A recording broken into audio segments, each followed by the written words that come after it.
Hello and welcome to Washougal, the AMA Toyota Motocross Championship presented by FMF. Visits the Pacific Northwest. And yes, it's been raining, but the heat wave has moved out. Things are a little cooler. The Unbound Energy Washougal National is upon us here, round 8 of the 12 that will determine the championship for 2006. Hello, everyone. I'm Brian Drebber along with David Pingree as usual and Aaron Bates as usual. Down there a little bit more in the middle of the action. Nice crowd on hand. James Stewart is back and maybe a little bit healthier. Things looking good here 200 years after Lewis and Clark rolled through. Well, I think in that picture right there, they just saw Aaron Bates. One of them's pointing. And the buzzards are circling over everyone else's chances of winning a motocross title this year besides Ricky Carmichael. That's right. James Stewart's back, though, even though his title hopes are pretty much squashed. He really wants to work on getting that Kawasaki dialed in for next year, just getting his settings perfected. And he wants to come out and beat Ricky straight up in the last few races, or what could be the last few races of those two racing together for an entire season. Last week, Ricky Carmichael pretty well having his way with things, working his way through the field, cutting it up pretty surgically. Yeah, it's when everyone else was having problems with their fuel boiling and just not being able to breathe. Ricky was just stomping a hole in him all day long. 1-1 pretty easily again. James was back, still maybe not quite 100%. Pretty much bonked at the end of the day. Had to go visit the Astros truck, but he did finish 2 motos, no crashes. That's great news. That's got to be considered a successful day for him. And here's why the buzzards were circling. The chances for Chad Reed, Davey Millsaps, and anybody else for a title are pretty slim indeed, because the man on the number 4, Makita Suzuki, has been hammering on him. Aaron Bates with a timely issue. Well, if you've been following the sports pages, it's no secret about the performance enhancement drug abuse that takes place in sports such as bicycling, baseball, but how about in the sport of motocross? I was able to stop by the AMA this afternoon and pick up a little rule book pamphlet to find out just what their rules and regulations are on substance abuse. What they do, they check for things such as recreational drug abuse, things such as marijuana, cocaine, alcohol. But how about performance enhancement tests? Well, we were able to catch up with some of the team managers and riders earlier this afternoon and find out what their thoughts are on this and if they feel this issue should be addressed. Yeah, I think at this point, you know, the sport's growing to a stage where guys are probably going to have a lot of alternatives and things that they think that they need to do to progress to the top. But I think that they should watch out for it and you know, keep testing for both. You know, and I know that Steve Whitelock and the AMA is working right now on improving the rule book and looking at some of these aspects. I think that it is an important part, and we should, I think it would be a good thing to test. As far as really it making you go out and twist your throttle that much harder, I doubt it, but I'd love for it to be tested. As the sport grows, everyone's going to be looking for an advantage, and I think everyone needs to be tested. I would gladly welcome it. My trainer also, I mean, we definitely have been wanting to know why they haven't. So I think it'd be a good thing to get going. But I don't think it would have as much of an effect as people would think, you know. You know, for any kid out there that's watching, you know, nothing works better than hard work. So, you know, it's no miracle drug. It's just hard work and bust your butt, and that's the only drug you should take. It's just hard work. Well, Matt would know. He's been actually roommates with Floyd Landis, the Tour de France winner, who's being accused now of taking performance-enhancing drugs. And, you know, Floyd's one of his biggest mantras he lives by is the guy who trains the most, the hardest wins, period. That's what he says. That's what he tries to live by. So hopefully he's absolved of all that stuff that they're accusing him of. And but as far as this issue is concerned in our sport, I think it's something that does need to happen. Every other sport's testing, and there's nobody in motocross using cocaine, marijuana, or speed that's even competing on a professional level. So it's sort of silly the way they have it written now. How about the track here at Washougal? You've seen it change over the years. Still pretty much the same place. Yeah, it's an amazing track. It goes up into the mountains here. One of the coolest looking tracks to watch from. Very fun track to ride. The soil, though, a little deceiving. It looks tacky and loamy, like there's a lot of traction, but it gets down to a very hard, shiny surface, and you'll see that as these guys get going. They grab a handful of throttle on their 450s. They'll start breaking that rear wheel loose. Some of them will push front ends, and you'll see the shiny spots on the track where it's just down to very, very hard packed soil. Our Honda starting lineup for moto number 1. They'll set the field for the second moto by the results of the first.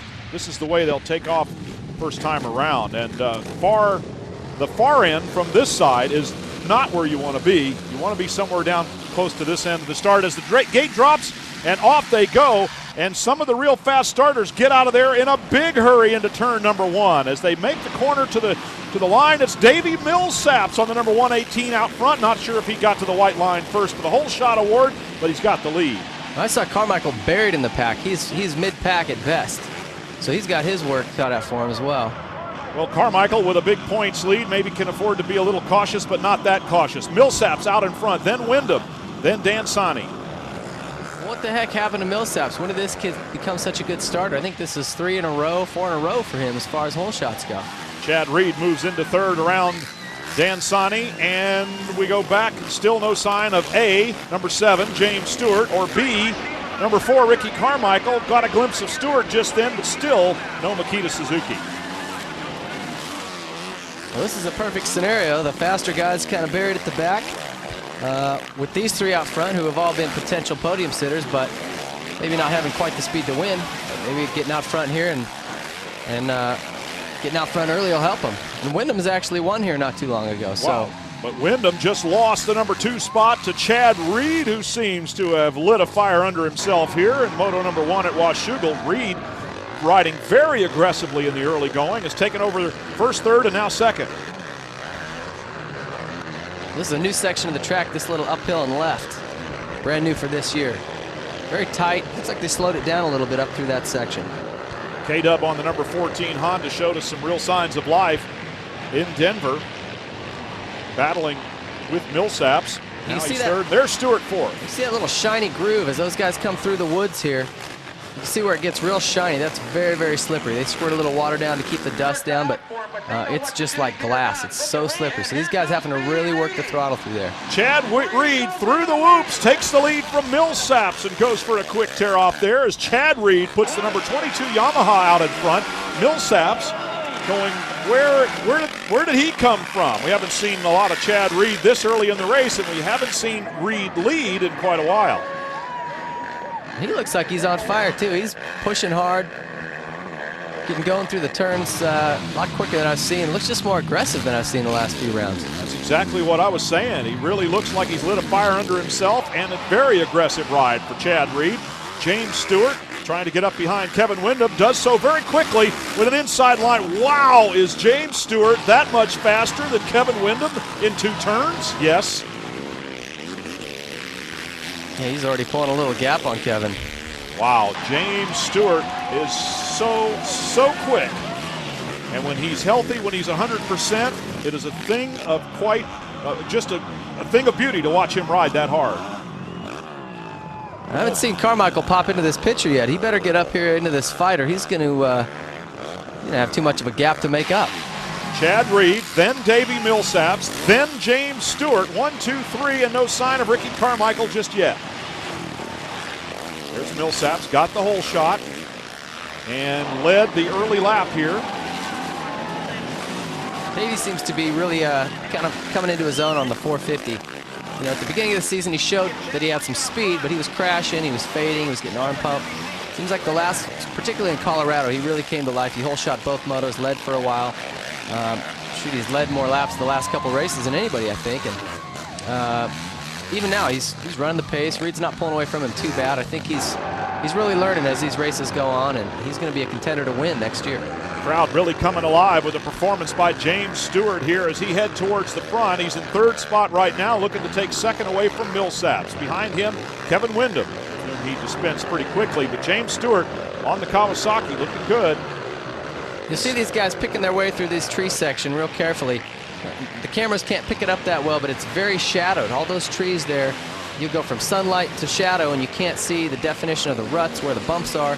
Very, very difficult to see. Guys will wear different colored lenses and things to try to sharpen it up, but it's just tough to see. James Stewart, block pass, made that look easy on Millsaps, went right inside, and you could see it coming from 2 turns away. Ricky Carmichael has now made an appearance behind Kevin Wyndham in 5th position as Stewart takes over second. There's a lot of talk coming from the Kawasaki camp that they were having trouble with James's rear shock. The rebound was too quick, and he'd get into really high-speed situations that would rebound too fast. And maybe some of his crashes were caused because of that. They weren't sure, but it's something they've definitely been working on, and that's what James wants to come back. And oh, it's raining. And Ricky Carmichael just took over 4th spot from Kevin Windham. So Carmichael heading towards the front. Stewart definitely going that way, and now Carmichael trying to get up there in contention here in Moto number 1. So Ricky Carmichael has made an appearance here on the Makita Suzuki. The man leading the championship by a commanding margin is back in the race. Millsaps and Ricky Carmichael, 2nd and 3rd position on the racetrack right now. 3rd and 4th position on the racetrack right now.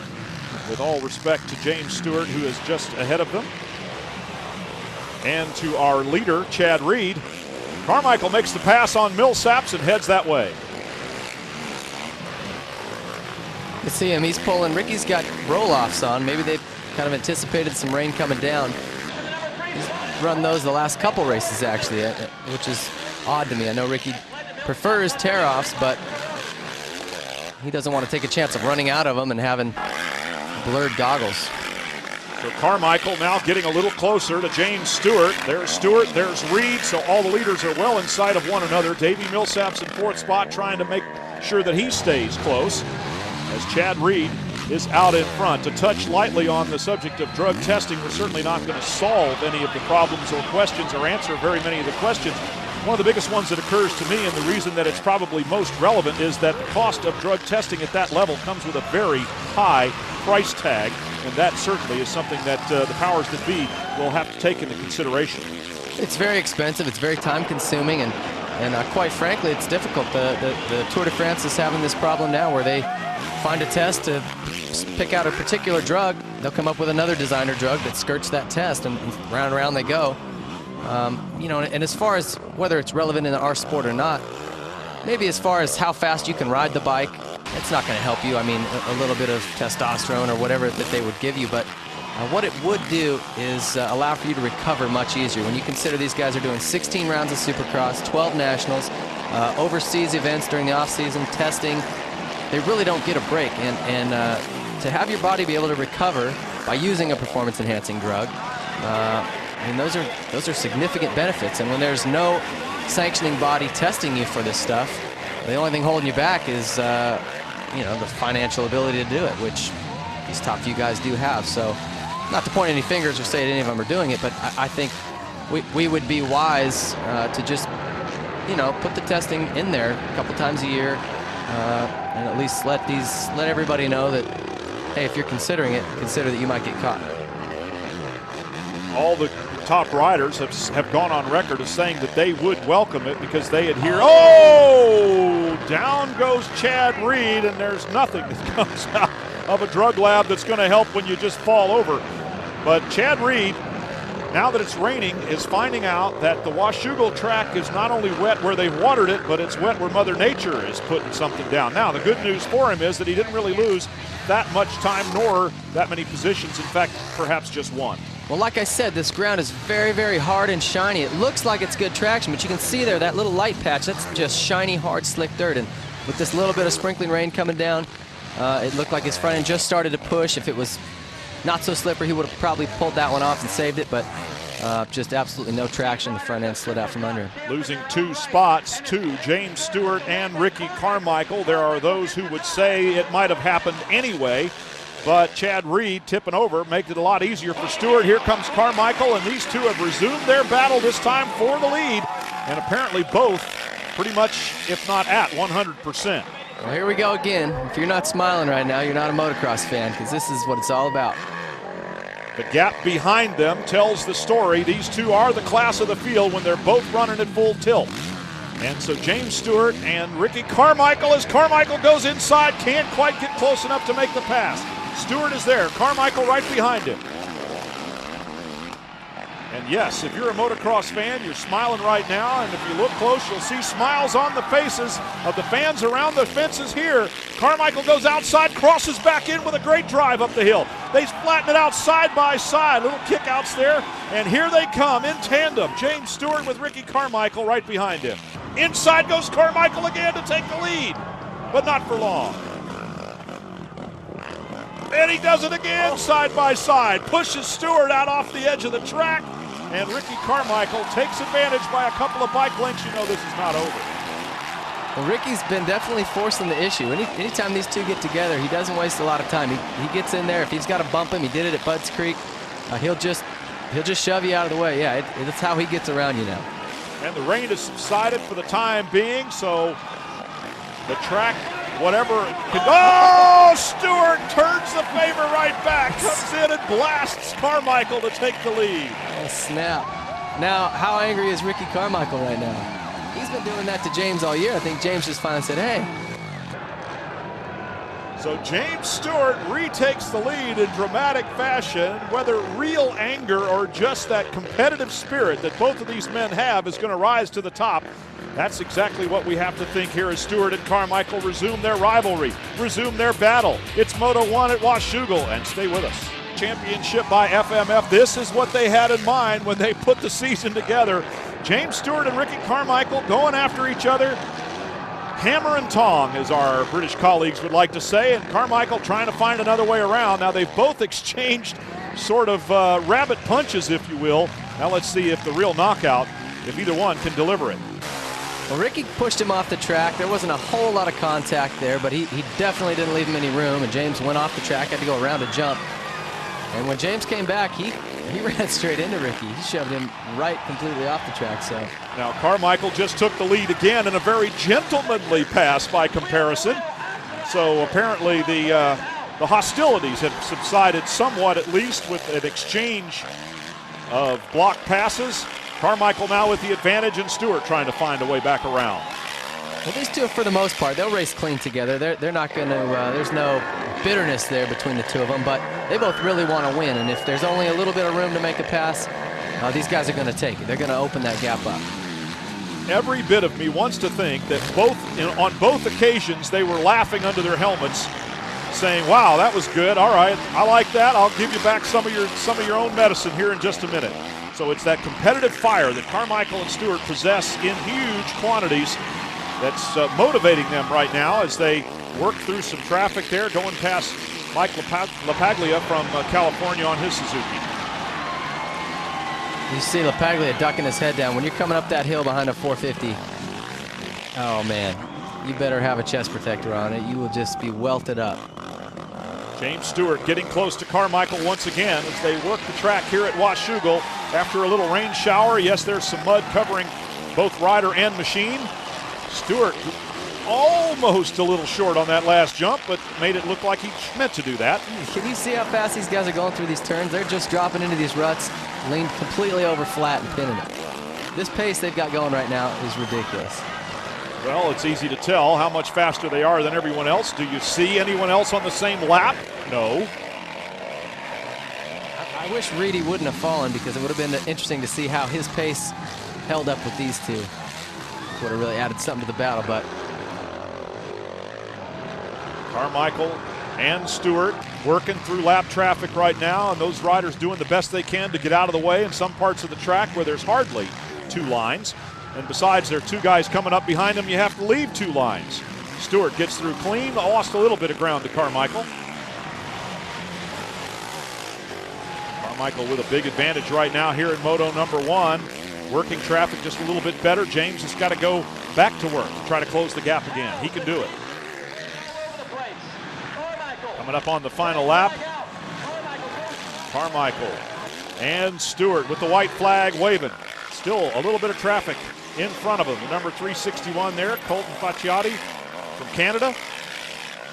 You've seen Ricky Carmichael have to change his strategy. He used to be so much more fit than anyone else on the track. He could just take his time, be very patient. He knew at about the 20-minute mark, everybody would slow down and he would actually get faster. And what James has done is just, he's made that strategy not work anymore. James is just as fit.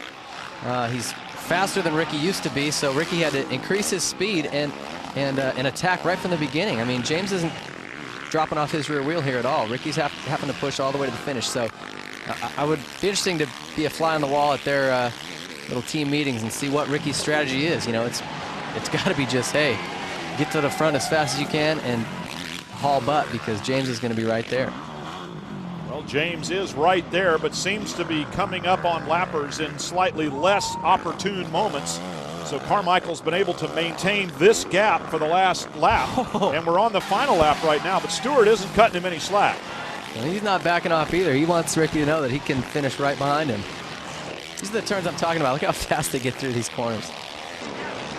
Carmichael on the final lap here in Moto number 1, still working traffic. James Stewart doing everything he can to try to get up there and make a race out of it as Carmichael continues to bounce it around and ride aggressively. The only thing that Stewart might have is a little less race fitness than Ricky Carmichael because he's had a few weeks off here and there.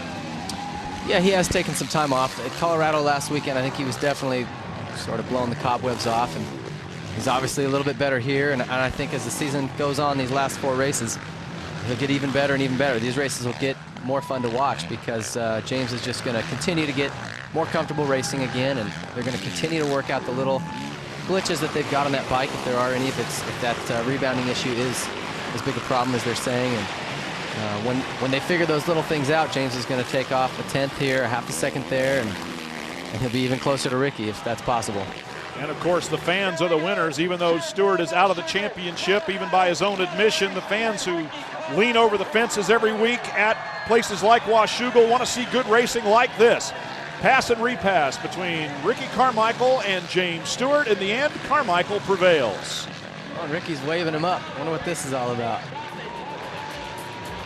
Well, it looks like some good sportsmanship in the end, and they'll race again in Moto number 2.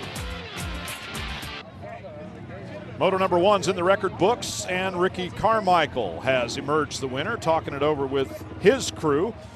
And the celebration will begin shortly, and a few feet away, James Stewart doing the same. It's good to see those two kind of pat each other on the back and say good ride, not get angry about the bumps that they had during the race. Those two are definitely professionals. Suzuki Moto results running down all the standings from the first race. Carmichael out in front, of course, with James Stewart second. Let's hear from Chad Reed, who's third. Well, for a guy that had the lead for the first couple of laps, coming back from an injury, Chad, even though you're out riding there sore, you ended up off the track. One more crash yet. Yeah, you know, I knew the start was going to be real key today. It's horrible in the back section. It's like trail riding just through the trees, and you know, I was just out front. I actually felt really comfortable, felt good. You know, I seen those guys there, and I was just trying to put consistent laps together, and just pushed in a section that you know, maybe I shouldn't have pushed so hard, and just lost the front and hit my head pretty good. But you know, I'm happy to be back up on the podium, and another good start, and try battle with those guys without a crash. Regroup and see you in second moto. That's it. Thanks. Our Racer X hole shot once again to the surprising Davey Millsaps as he comes off the corner of the number 118, beats K-Dub to the line by about a wheel. While he's back feeling fit and healthy, James, what a battle you two just had. Probably one of the best races ever. Yeah, you know, it feels good just to be back up here running, you know. Got actually a full weekend of riding, and man, Kawasaki, these guys busted their butt working on this motorcycle, and it's a lot better from where we've been. So all we can do is improve. We got a break after this, so I'm really excited about getting back and getting back to where I should be at. Would you say that that's probably one of the best battles you've ever had? It definitely ranks up there. I've been around a long time, so I've had some good battles. But you know what? I'm looking forward to it. It's great that everyone's 100%, and you know, I definitely got to say, man, I put a cheap shot on him in the back. Really not my character, but you know, I was struggling to get by. I was waiting, and getting by him clean was going to be tough. So I forced the issue, and then he returned the favor back at me, and then the second time to make it stick, I ended up getting a good pass by him. Nobody does more to protect your right to ride than the American Motorcyclist Association. Every racer on the track is an AMA member.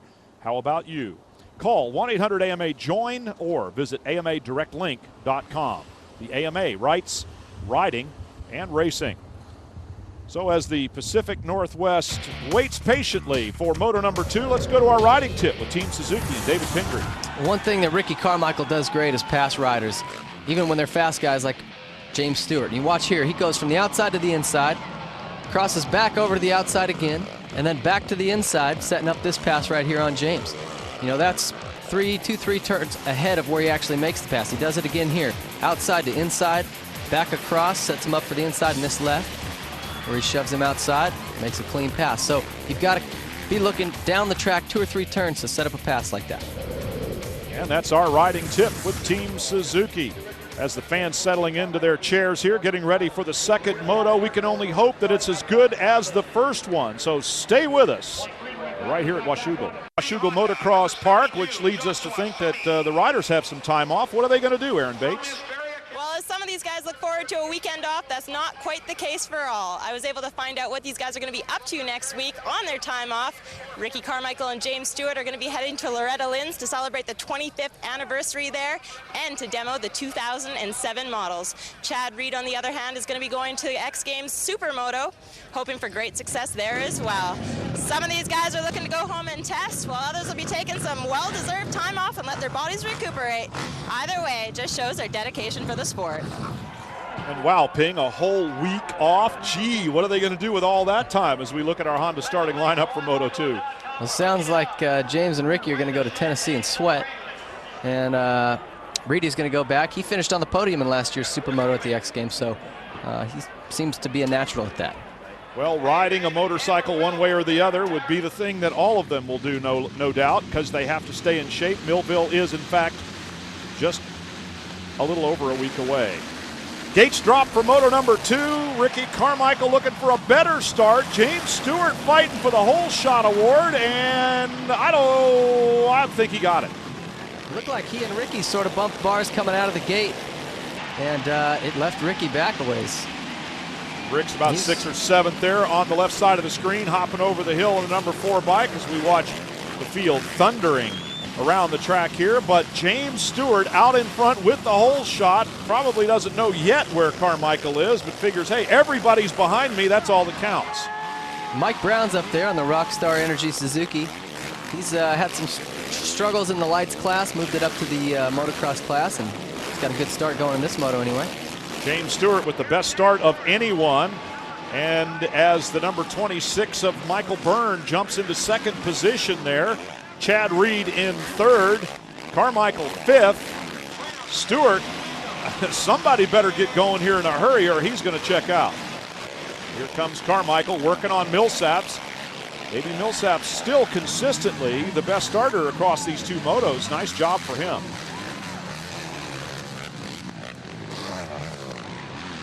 This track gets chewed up. As Reed said, this part through the trees here, very narrow and very dark. Like he said, it was a lot like trail riding through the woods. So I don't know about that, but it's definitely not the wide open, fast motocross tracks that these guys are used to most of the time. Oh, we got somebody down. Got a problem down here, and Carmichael's one of the riders down. Chad Reed had taken over 2nd position, but Carmichael fighting with Millsaps apparently, and Michael Byrne. All 3 of them kind of got tangled up, and Byrne stalled the bike, can't get it going again. We can see that dark glaze on the track. That's water. They put water down, and when it gets on those very, very hard sections, like I talked about earlier, it's slippery. I'm sure one of those guys just coming down that hill lost their front end, and it tangled a few of them up. How about Mike Brown in 3rd position here on the number 3? Always great to see Brownie up there fighting for a spot. And Kevin Windham is right behind him. Here comes Carmichael, the quickest to recover from the incident. And we don't see Davey Millsaps. Yes, Ricky Carmichael, the quickest to get up and get going again. Well, Farsi wants any chance of racing with James. He's got to get by these guys right here quick. Daniel Sani on the 86, Travis Preston on the 11 among the contenders here. As Kevin Windham works behind Brownie. There's Preston, there's Carmichael coming up alongside, and Dan Sani just behind them. Sani's been impressive again. This guy's ran in the 10th place in the first moto, and here he is again sitting inside the top 10. Wasn't even supposed to be in the motocross class this summer, but made the move up, and it's paying off for him. Kevin Windham leaping by the camera and got past Mike Brown. Here comes Carmichael next. Carmichael working on the number 3 Suzuki with his number 4.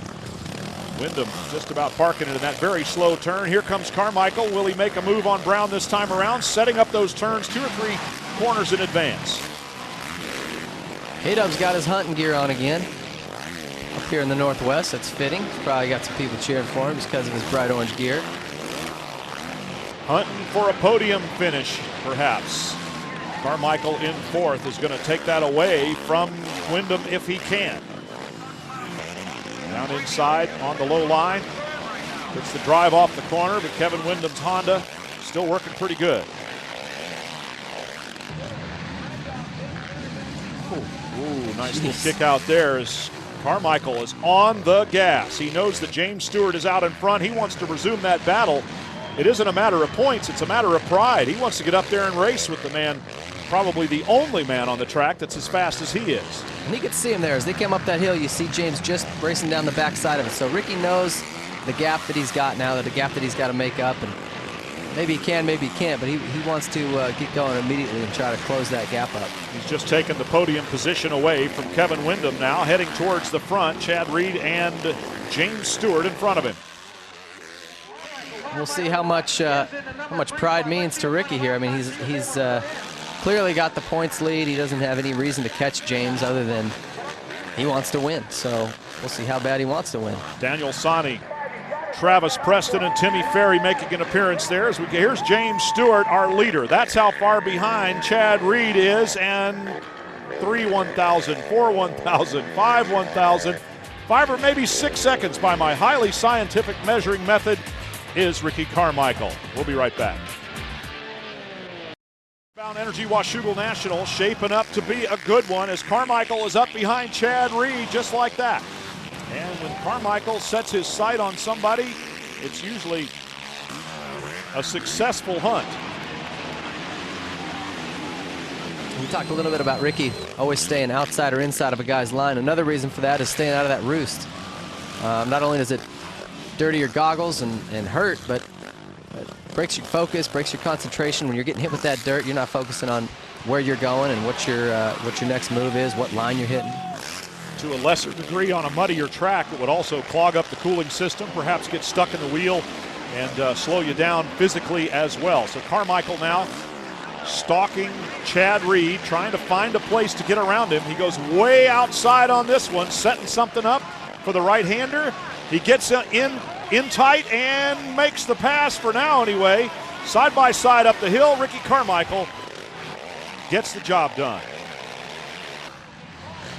There's a pretty big gap to James. I mean, I don't know that he can close that kind of distance, but we'll see. Well, he had a pretty big gap behind Chad Reed when we went to commercial break, and he's closed that one up right away. Reed still showing some signs of fight here as he crosses back to the inside, gets close, comes up into the, oh, he could have put a wheel on him, but didn't.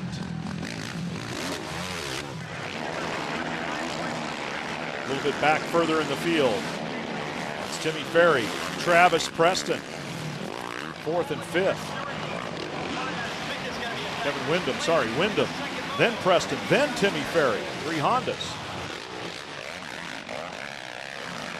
Oh, nice pass there, almost. As Kevin Windham came inside on Travis Preston, but Preston stays ahead of him. So Kevin Windham's got his hunting gear on now, hunting for a spot to hold on in the top 5.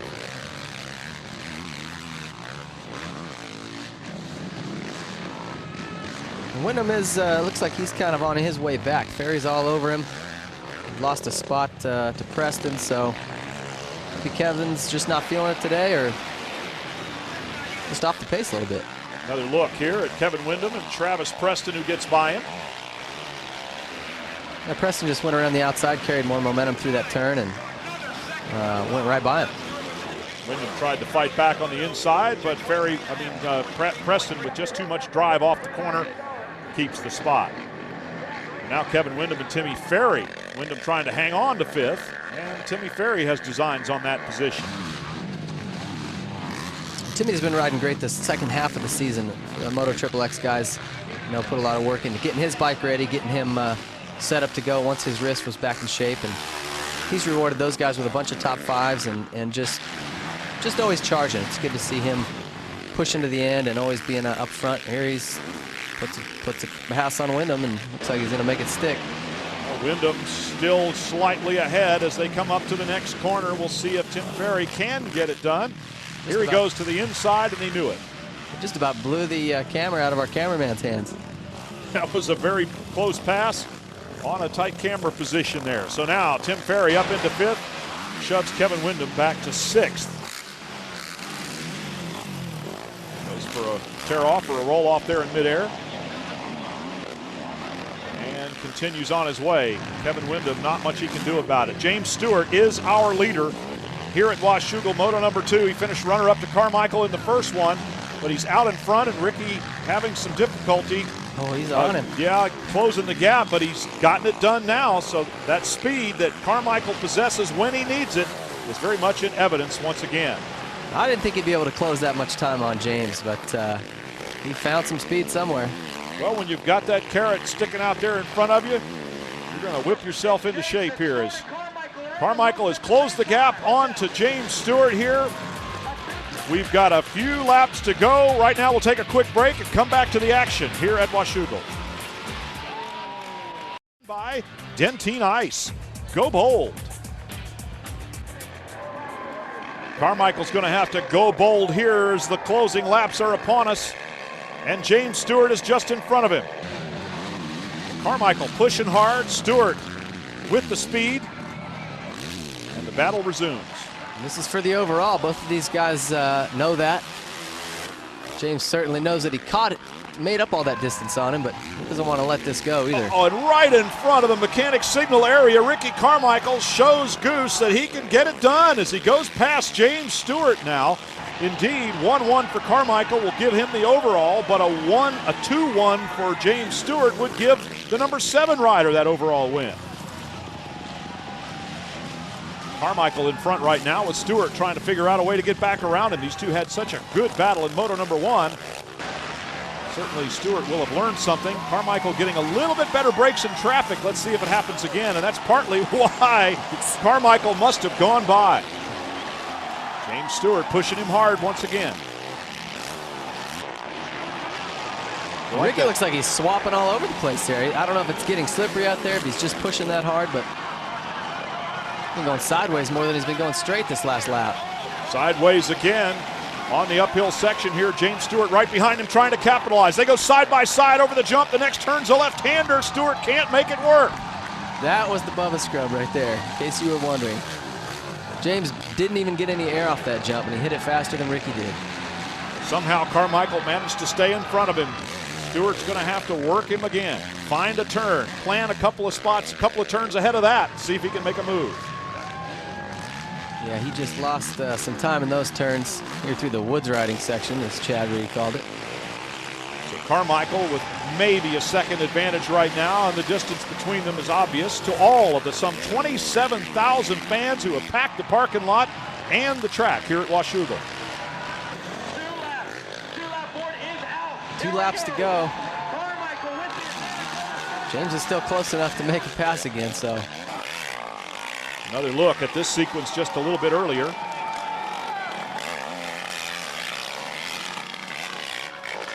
Ricky just squared it up and went aside of him and blocked his line.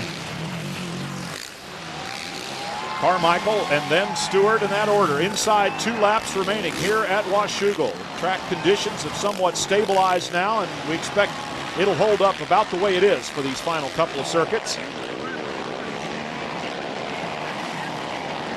Like Roger DeCoster there signaling to Carmichael. I think he was signaling to that lap rider to get the heck out of the way. Well, whatever happened, it worked. Oh! An epic get-off by Ricky Carmichael, who's on his feet before the bike stops moving. And now the question is, nope, it is not still running. The bike did stall, but he gets it running pretty quickly. Sometimes Ricky Carmichael has the luck of the Irish, doesn't he? Look at this. Oh, that looked like freestyle. He was like a yard dart. That was the flying no-handed Superman get-off dismount. They'll come up with a name for that one. It is epic. You see his front wheel it pushed on that hard, slick dirt, and he had the bar turned, and when he grabbed that sticky dirt, when it hit that again, it just locked the bars up and spit him over the front. And what a tough piece of leather is Ricky Carmichael. Hits the ground flat on his belly from 10 feet in the air, and he's up and running before the bike even quits moving. So the final lap now for James Stewart and the checkered flag. He gets handed a certain amount of good fortune, but a lot of us, including me, are going to say that James Stewart had him covered here in Moto 2. Well, he rode great. He did what he had to do, kept it on 2 wheels all weekend. Well, we've got a few highlights, and among them will certainly be that epic get-off by Carmichael. Here's the pass for Moto number 1, the pass and repass by these two who were giving it their all. That was my favorite pass right there. James came in and just bumped him almost completely off the track. And Goose giving him the signal with 3 laps to go in Moto number 2 as Carmichael passed James Stewart from way behind. And then as Ricky Carmichael had the lead, one little mistake and a highlight for all time. You notice he didn't let go of the bars until his feet were up by his ears. I mean, this guy will absolutely try to ride out anything. Oh, I got it. All right, I'm going to crash. I think he's still saying I got it because he could land back on the bike when they were both in the air. But James Stewart picks up the win anyway, and Ricky Carmichael finishes second. That'll give Stewart the overall win. So Bubba is back, I guess we'd have to say, here at Washougal. What a great race. I can assure you Ricky is so mad at himself. He's going to go back and work so hard the next 2 weeks. Even if he had a little vacation planned, he's not going there anymore. Our Suzuki Moto results: James Stewart, Ricky Carmichael, Chad Reed, same 3 names in a slightly different order at the top of the standings here as we look at all the results. And we would have to say that Ricky Carmichael had that one pretty much in the bag. Let's take a look at our Racer X hole shot. It went to the same man who won the race. James Stewart gets to the line first. And our Dentine Ice overall results, there it is, 2-1 for James Stewart and a 1-2 for Ricky Carmichael. The 2-1 breaks the tie. Let's go down to Aaron Bates. Well, one of the most bizarre get-offs we've seen in a while. Ricky, what exactly went on out there? You know what? I was ready. I had 2 more laps to go. Just got into the lead and just was leaning over the front, you know, just charging. And what happened was I just, my front end was, you know, just sliding, and it caught and flipped me over. I'm lucky I'm not hurt. But, man, just disappointed. That was a dumb mistake, and I only had a lap and a half. And I just broken James, and all I had to do was bring it home, but I failed. What is it about this track? There's something about it that seems to be challenging for you. Damn, I don't know, man. I'm always screwing something up here. It's always been tough for me, and you know what? Hey, life goes on, and it'd be good. Just keep me motivated on the weekend off. Great job. Thanks. Well, that was the fakest laugh I've ever heard. Our point standings here with Ricky Carmichael, a 76-point advantage. He doesn't have a lot to worry about, but he keeps pushing himself to that perfection. Well, the only guy to take the overall win away from Ricky Carmichael since 2003, and he's done it not only once but twice already this season. James, you poured on the juice when it counted. Yeah, you know, I just got a good pace going, and you know, I saw those guys catching me, and the way this track is, you know, it's kind of hard to, you know, make up time and push, you know. So, you know, he started making, and he passed me, and I passed him back, and I could have hit him, but I was like, man, we're going too fast right here, and he got by me, and I saw his line, so it was good. The crowd was out there great, and I just got to give it up to my team. Like I said in the first moto, these guys went back and busted behind, and it feels good to get a win before the break, and now it's really motivation to go back and work a lot harder. Well, it's a great ride for James to come back and get a win, even if it was at the cost of Ricky's crash. Still, it's got to feel good for him and his team, get those guys motivated for these last few rounds.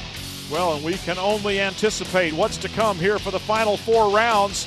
If we see more of that or if we see more of this, well, time will tell. For Aaron Bates and David Pingree, I'm Brian Dreber, looking forward to Millville.